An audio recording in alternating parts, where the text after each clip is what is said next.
Attends, je peux le faire, comme ça tu le mets. Comme ça.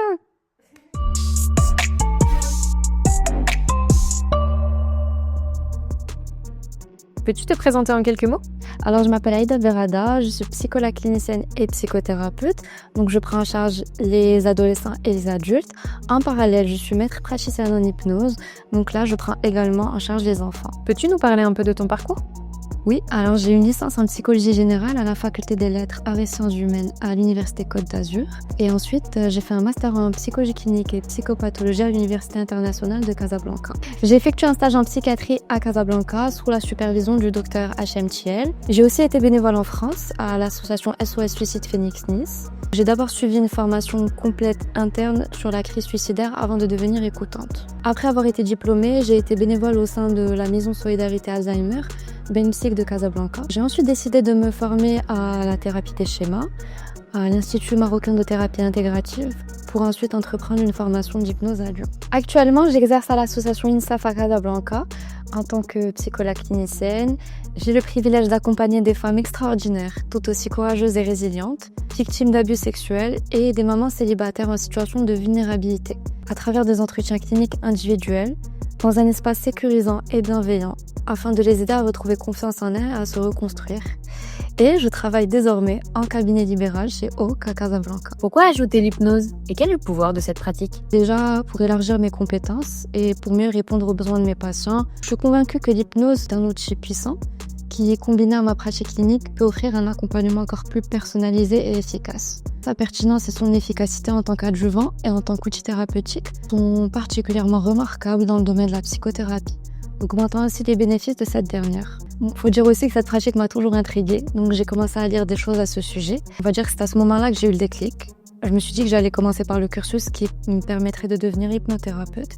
Et ensuite, je me suis tellement retrouvée dans cette approche que j'ai décidé de rajouter toutes les spécialités. Je m'as demandé quel était le pouvoir de cette pratique, donc pour moi, c'est un outil puissant qui facilite le changement de la perception d'une situation précise. Cette technique permet aussi aux patients de gérer leurs émotions d'une manière différente, de trouver des ressources en eux dont ils ne sont pas conscients en se connectant à celle-ci.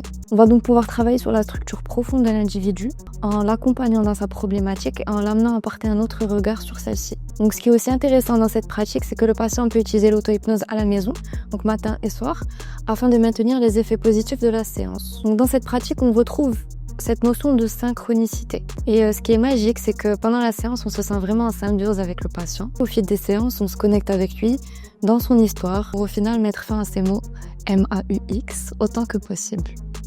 Quel type d'hypnose pratiques-tu?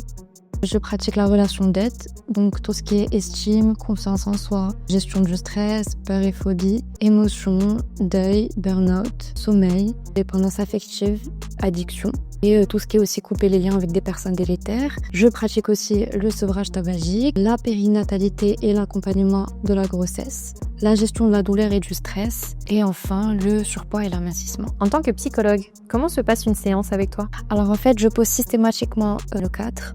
Donc c'est très important de le poser. En général, il se pose à la première séance. Plus il se pose de façon systématique, moins on va avoir de problèmes. Donc le cadre est garant de l'efficacité du travail. S'il est mis à mal, on aura plus de difficultés à avancer. Le cadre, c'est-à-dire? Le cadre inclut l'aménagement de l'espace, les horaires, les prix.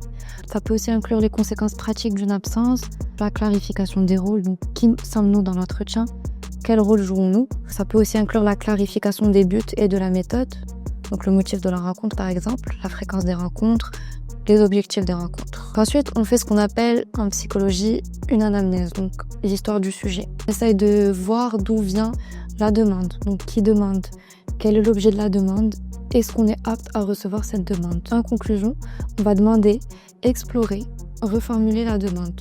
Parce que celle du patient est souvent basée sur le symptôme et le but est de venir défocaliser ce symptôme au fur et à mesure des séances.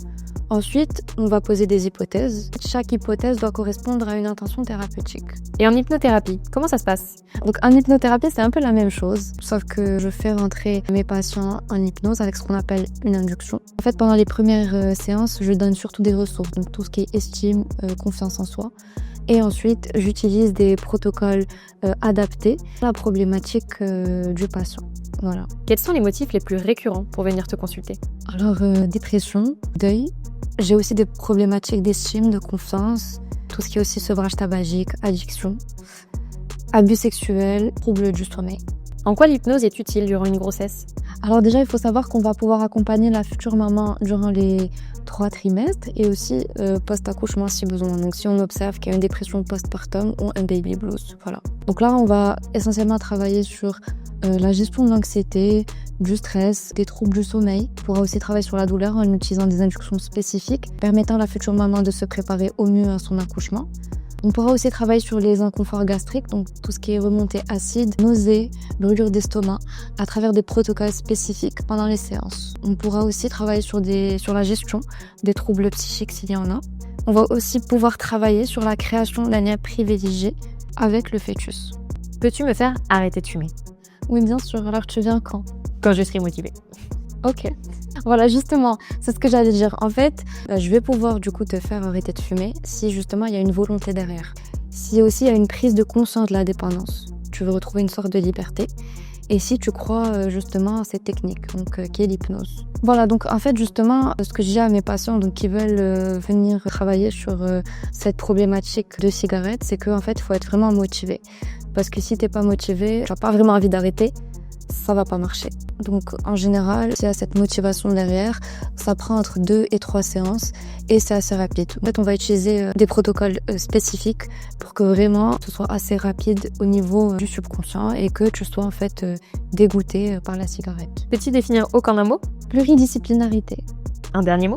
Alors pour un suivi psychologique bienveillant et professionnel des enfants, adolescents et adultes à Casablanca, je vous propose un accompagnement personnalisé dans un cadre sécurisé et respectueux afin de favoriser l'épanouissement et le bien-être.